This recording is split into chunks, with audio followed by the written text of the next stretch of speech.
Hi అండి, welcome back to మాయం collections. ముందుగా అందరికీ తొలే కదా శుభాకాంక్షలు అండి. చూడండి, మీకోసం ఈరోజు నేను మంచి గుత్తి పూసల నెక్లెస్ తీసుకొచ్చేసాను అన్కట్స్ తోటి. చూడండి ఎంత బాగుందో. రూబీస్ మొత్తం అన్కట్స్ ఉన్నాయండి.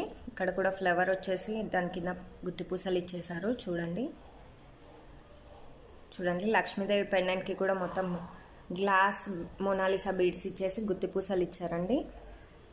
చూడండి ఎంత బాగుందో. కంప్లీట్గా ప్రీమియం క్వాలిటీ అండి. చూడండి బ్యాక్ సైడ్ కూడా అంత బాగుంది. ఇలా వచ్చేసింది మొత్తం. ఇక్కడ అంతా చైన్ ఇచ్చేసాను. చూడండి లుక్ వైజ్ వచ్చేసి ఇలా ఉంటుంది. ఇంకా కిందికి పెట్టుకోవాలనుకున్న వాళ్ళు ఇలా పెట్టుకోవచ్చండి. నేనైతే నెక్కి పెట్టుకొని చూపిస్తున్నాను. చూడండి ఎంత బాగుందో. దీని ఇయర్ రింగ్స్ కూడా ఇలా వచ్చాయండి. Single Mona Lisa